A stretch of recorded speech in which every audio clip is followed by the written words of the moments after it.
तो स्वागत है आप सभी का हमारे इस बुलेटिन में। आतंक का अंत जो हो रहा है और आगे भी होता रहेगा।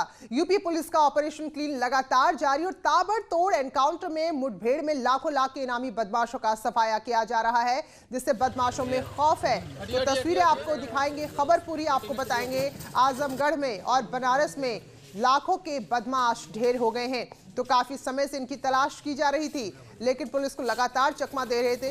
पर अब पुलिस भी ठान चुकी है कि इनके साम्राज्य को मिटाना है। तो आजमगढ़ में जहां 3 लाख का इनामी बदमाश सूर्यांश दुबे मारा गया है, वहीं वाराणसी में भी रोशन गुप्ता नाम का बदमाश ढेर हो गया, जिस पर 1 लाख का इनाम घोषित था।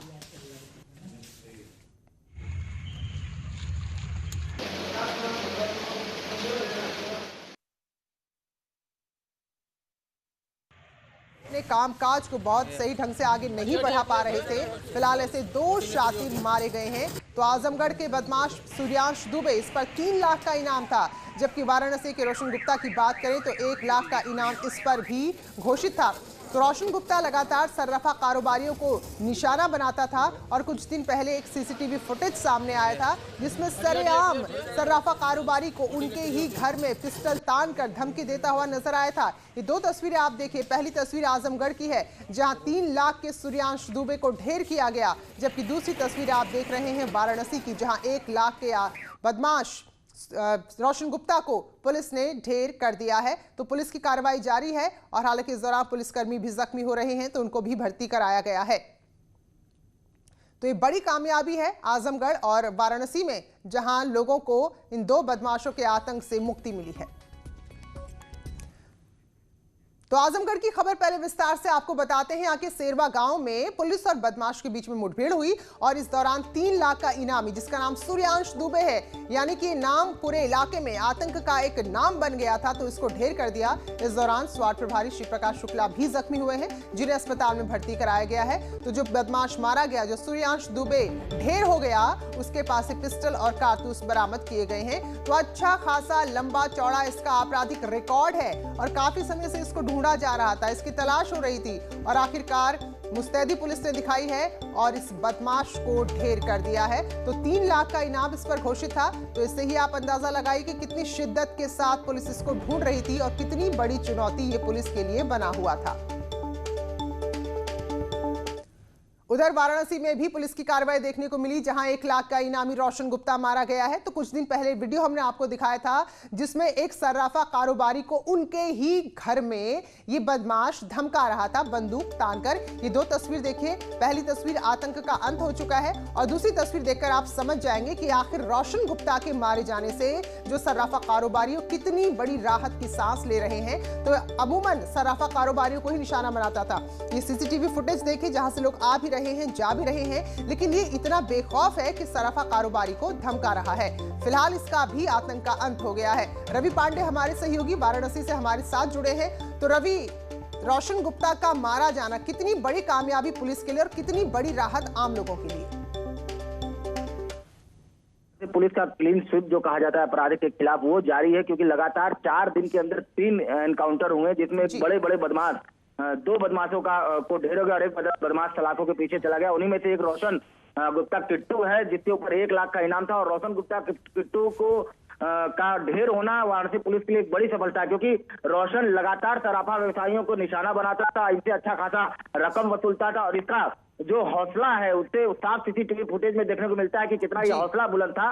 कम उम्र में ही जराइम की दुनिया में प्रवेश करता है और बड़ा नाम कमाने के लिए ये एक के बाद एक कई वारदात करता है। और पिछले दीपावली के बाद से खुलेआम सराफा व्यवसायियों को चुनौती देना, ये वाराणसी पुलिस को खटका और इसके बाद रोशन गुप्ता का खोज हुआ। और कल पुराना पुल के पास वाराणसी के वहां रोशन गुप्ता से मुठभेड़ हुई और उसके सर पे गोली लगी, उसकी मौत हो गई। लेकिन रोशन गुप्ता के ढेर होने के बाद वाराणसी के सराफा व्यवसायियों में काफी सुकून मिला है, क्योंकि एक डर का जो माहौल था वो अब खत्म हो गया है। तो एक बड़ी राहत वाराणसी पुलिस के लिए है। जी, बहुत बहुत धन्यवाद रवि आपका जानकारी के लिए। तो बड़ी कामयाबी ही इसे कहेंगे और इस बड़ी कामयाबी पर मुख्यमंत्री के मीडिया सलाहकार शलमणि त्रिपाठी ने ट्वीट किया है। उन्होंने लिखा है, 50 लाख की रंगदारी मांगी, 50 घंटे में मारा गया। 1 लाख के इस इनामी बदमाश ने वाराणसी के एक व्यापारी से 50 लाख की रंगदारी मांगी।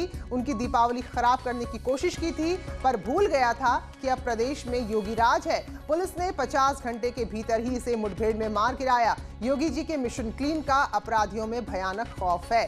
तो मुख्यमंत्री के मीडिया सलाहकार शलभमणि त्रिपाठी का ये ट्वीट रोशन गुप्ता के खात्मे के बाद।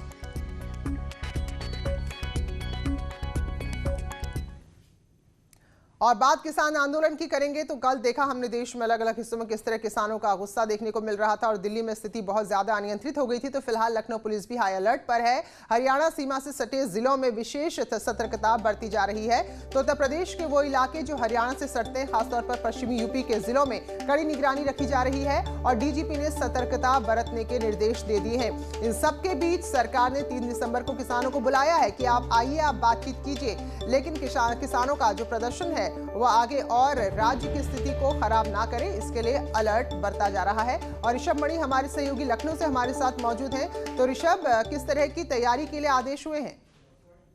प्रीति, देखिए, उत्तर प्रदेश के कुछ जिले ऐसे हैं जिनकी सीमा हरियाणा से लगती है, जिसमें सहारनपुर है, बागपत है, मोतरा और पश्चिम उत्तर प्रदेश के कुछ जिले हैं जिनकी सीमा हरियाणा से लगती है। खासतौर से उन जिलों को विशेष सतर्कता बरतने के निर्देश दिए गए। उनसे कहा गया है बॉर्डर एरिया स्कीम तुरंत लागू कर दी जाए। जो उनके बॉर्डर लगते हैं हरियाणा से, वहां पर विशेष सतर्कता बरती जाए।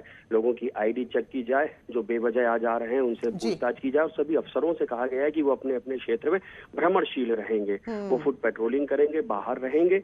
और अगर कहीं किसी को किसी भी तरह की कोई आपत्ति है, उससे बातचीत की जाए। सोशल मीडिया पर खास तौर पर निगरानी रखी जाए।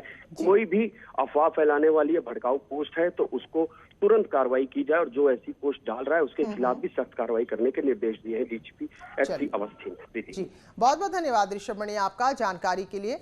तो प्रदर्शन से राज्य में किसी तरह की स्थिति खराब ना हो, इसको लेकर अभी से अलर्ट जारी कर दिया गया है। और अब बात करेंगे मुख्यमंत्री के दौरे की। तो गोरखपुर दौरे का दूसरा दिन है और आज यहां से दौरा पूरा करके बनारस के लिए रवाना हो जाएंगे। तो फिलहाल जब तक गोरखपुर में रहेंगे, कार्यक्रम क्या है उनके आपको बताते हैं। सुबह 9:45 बजे यानी कि 9:45 में मंदिर से एनेक्सी भवन के लिए रवाना होंगे। फिर 10 बजे से लेकर 11:30 बजे तक यानी कि लगभग 1.5 घंटे तक विद्युत विभाग के बारे में एक बैठक है। वहीं 11:40 पे स्वर्गीय टीपी शाही के आवास पर जाएंगे। 11:55 पर गोरक्षनाथ मंदिर पहुंचेंगे मुख्यमंत्री और 2 बजे गोरखपुर का अपना दौरा पूरा कर यहां से बनारस के लिए रवाना हो जाएंगे। रामगोपाल द्विवेदी हमारे साथ गोरखपुर से जुड़ चुके हैं। तो रामगोपाल, आज दूसरे दिन में क्या कुछ महत्वपूर्ण कार्यक्रम मुख्यमंत्री के हैं?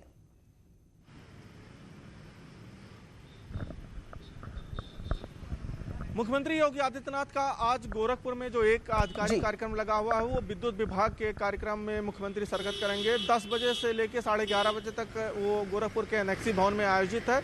और ये बैठक खास करके सौर ऊर्जा को बढ़ावा देने के लेकर है कि किस तरीके से 2024 तक अधिक से अधिक संख्या में सौर ऊर्जा को यूज किया जाए, जिससे जो विद्युत का भार है उस पर लोड कम हो और लोग सौर ऊर्जा की तरफ जाएं। इस पे आज गहन मंथन मुख्यमंत्री योगी आदित्यनाथ करेंगे। उसके बाद फिर वापस गोरक्षनाथ मंदिर चले जाएंगे। 2 बजे के करीब वो गोरखपुर से वाराणसी के लिए रवाना होंगे और वहां पे वो प्रधानमंत्री के दौरे को लेकर जो तैयारियां चल रही हैं उसकी समीक्षा बैठक करेंगे। जी बिल्कुल। तो फिर गोरखपुर का दौरा पूरा कर वाराणसी के लिए निकलना है। शुक्रिया आपका रामगोपाल जानकारी के लिए। तो गोरखपुर में ये महत्वपूर्ण कार्यक्रम है, जिसके बाद वाराणसी में भी कार्यक्रम है और वहां मुख्यमंत्री शामिल होंगे।